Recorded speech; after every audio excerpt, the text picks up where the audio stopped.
Hello बच्चों, Euclid Gurukul में आपका स्वागत है।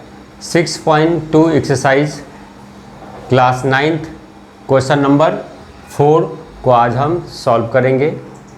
इसमें देखिए क्वेश्चन में क्या दिया हुआ है, दो लाइन है PQ और ST। ये दोनों लाइन क्या है, पैरेलल है। दो एंगल इसमें दिया हुआ है, एंगल PQR 110 110 डिग्री का और एंगल RST कितना है 130 डिग्री का, राइट है ना। आपको इसमें फाइंड करना है क्या, QRS, राइट है ना।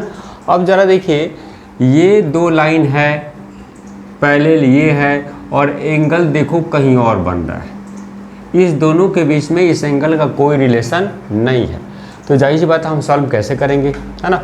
इस दोनों लाइन के बीच कोई एंगल रहता तो कोई रिलेशन वेरीफाई करते, लेकिन यहाँ पे तो ये एक्स्ट्रा अलग ही एंगल है, दो लाइन के बीच का एंगल तो है नहीं।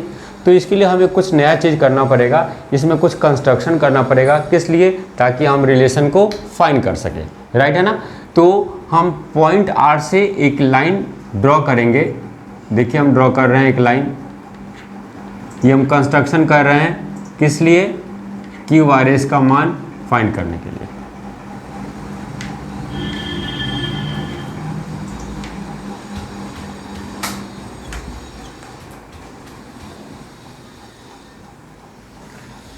हमने क्या किया, ERF parallel to PQ parallel to ST draw कर दिया। देखिए हमने कंस्ट्रक्शन इसमें करना है। देखिए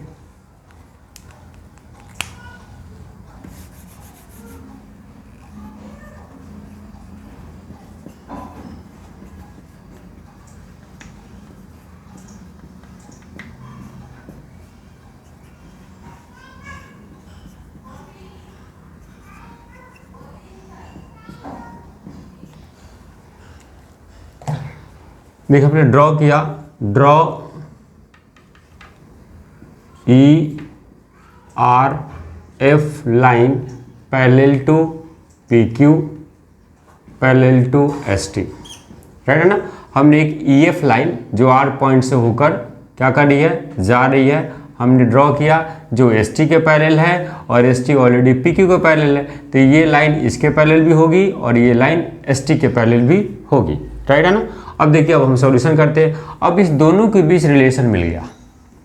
देखिए अब इस दोनों के बीच में रिलेशन मिल गया, क्या मिला जरा देखो, ये 130 और ये वाला एंगल, दोनों एंगल हमें पता है ये कौन सा एंगल होता है, को इंटीरियर एंगल। क्या होता है बताइए, ये दोनों एंगल को इंटीरियर एंगल और ये 180 का होगा। तो हम लिख सकते हैं, देखिए क्या, एंगल TSR या एंगल RST, पहले लिखिए यहाँ पे EF पैरेलल टू ST, इसलिए एंगल RST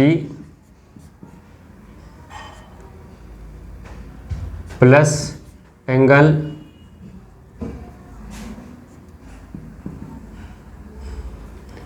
SRF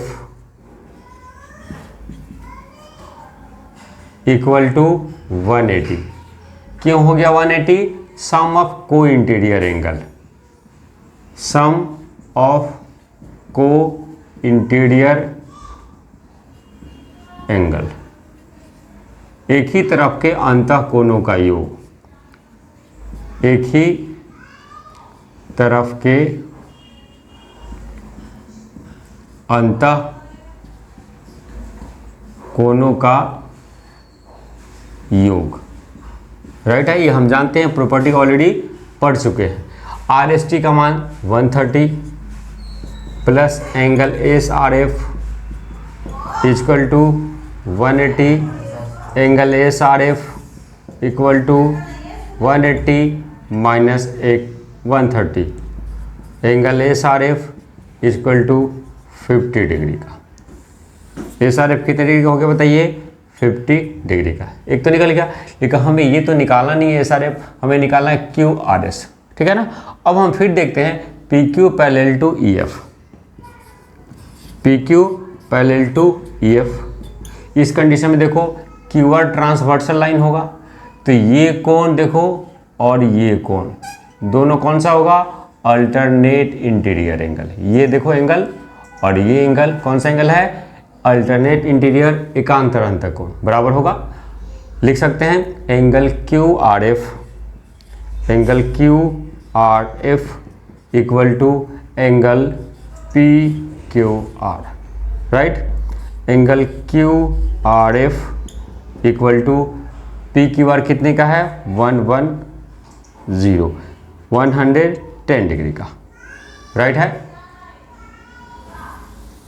लेकिन क्यू आर एफ का वैल्यू भी हमें नहीं पूछ रहा है, हमें तो बताना है क्यू आर एस का मान, राइट है ना।